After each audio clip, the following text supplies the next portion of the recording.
Alright guys, so this right here is a 2013 Yamaha Stryker. I love her. There's some stuff I've done. I made this seat, good stuff, just leather, a PC tower that I fabricated into the seat pan, some other stuff, Screaming Eagle pipe off a buddy who downed his bike, God bless his soul. But what I did today is I was having issues with my clutch. Once you got past like a quarter throttle right around here, it would essentially just die at rev real high and it wouldn't catch gears. I think everybody who's watching this video has had that kind of issue before. So instead of spending a bunch of money, I like doing everything on the bike myself. Whether it looks good or not, I did it myself, and that's what I really care about. So recently I had a semi hit me. Hence this little bit of damage that I kind of pounded out here. My gas tank, front fender's messed up. My handlebars are definitely not straight. Headlight housing got all messed up. But the main thing, I just wanted it to run. I wanted it to do exactly what I needed to do. And in doing so, I realized that the clutch was off. The plates were all messed up from the tow truck trying to get it out and everything. And this is what I found. Here's my clutch plates, all my discs and everything that were in there before. Now you can tell there's quite a bit of oil on them, but you can see, hope you can see the striations there.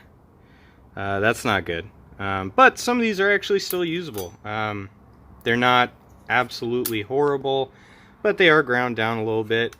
But this is the thing that I want to show you, okay? So here's what was causing the quarter turn, and please pardon the mess. I went from a giant house to an apartment. So here's one side, right here, a little bit of dog hair and stuff. You can see it's kind of worn down a little bit. Not anything too exciting. But here's the crazy part. Flip this thing around and smooth as a baby's behind. Yeah, that's not good. That's not going to catch. That's horrible. Now there's probably about 5 discs like this. But they're on both sides. So yeah, all you really gotta do is first you take off your exhaust, and in order to do that, and I'm gonna do this as fast as possible because I hate long videos. First you take this whole peg assembly off, utilizing these 2 bolts. Okay, they're size 12 socket.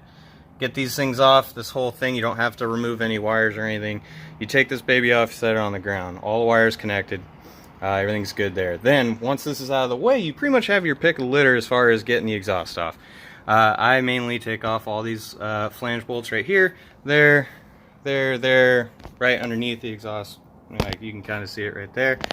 Take those off. Those are also a number 12 socket. I usually use a deep socket so I don't mess up the curvature right there. Get those babies off. Now, there's nothing else supporting the exhaust from this point on. Then, in my case, I had a Screaming Eagle that I just kind of like, poorly put on. You take that off, and then this whole piece right here will come off. Takes a little bit of finagling, but you will get it off. Once that's off, then you go ahead and you take out these bolts, or there's a C-ring right here, right at the tip of my finger. You can kind of see it right there. There's a washer right behind that.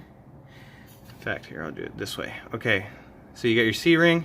You got your washer right here where my fingernail is, and this guy right here, that just connects to your clutch cable. Now, in order to take that off, take a flathead screwdriver, just kind of peel back the spring, be very gentle, and slide it off to the side. Then you pull this off, raise this part of the spring up, just like my finger shows, slip it out, and then you have access to all of this.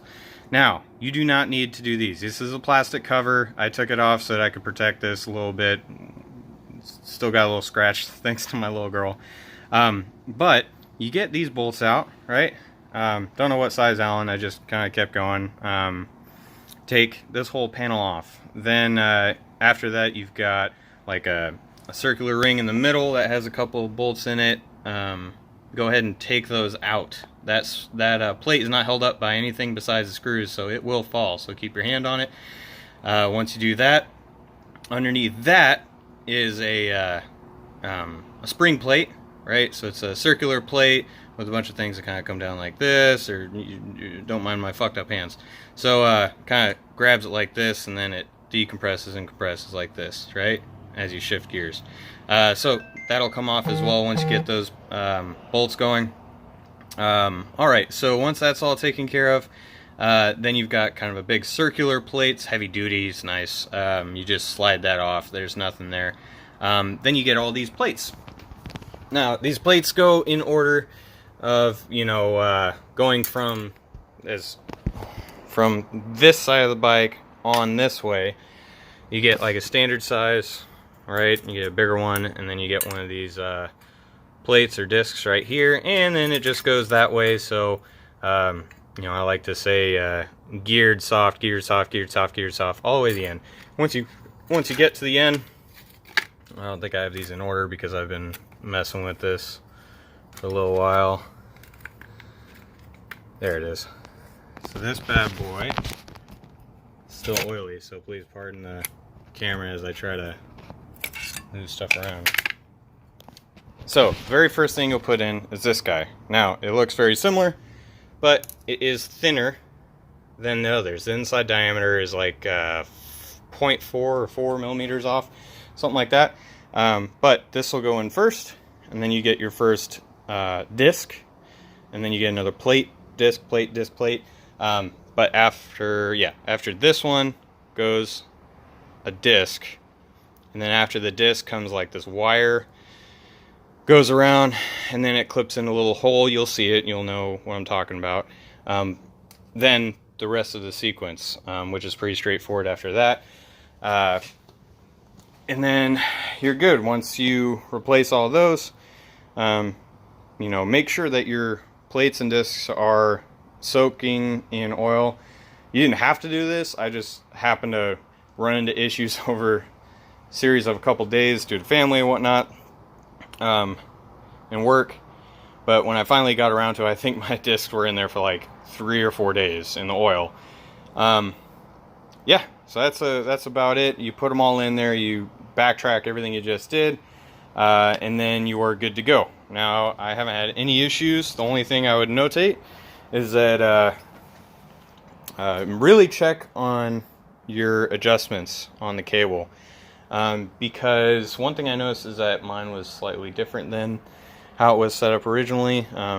Or do that, you just take that off, you know, you unscrew it, and then you unscrew this all the way, or tighten it down all the way, and then you start your whole process, and then you back it back out. This used to be a lot closer. You can, well, on camera it doesn't look like you can tell, but right around here, there was just a layer of dirt, and I forgot that I cleaned it. But from there on, it was dirt because that was all that was exposed. Now I have all this. Now the plates I put in are performance plates, but I didn't have to bore anything. I didn't have to do anything like that. But I did notice that it took a while for the oil to actually catch up once the bike was running for approximately 5 to 10 minutes before I ever rode it, and then started shifting gears and whatnot, which it shifted really hard, as you can imagine, because there was hardly any fluid in there. But she's all good to go. Clearly gotta do some cosmetic stuff, big plans for this bike in the future, but she's my baby. So yeah, y'all have a good rest of your day.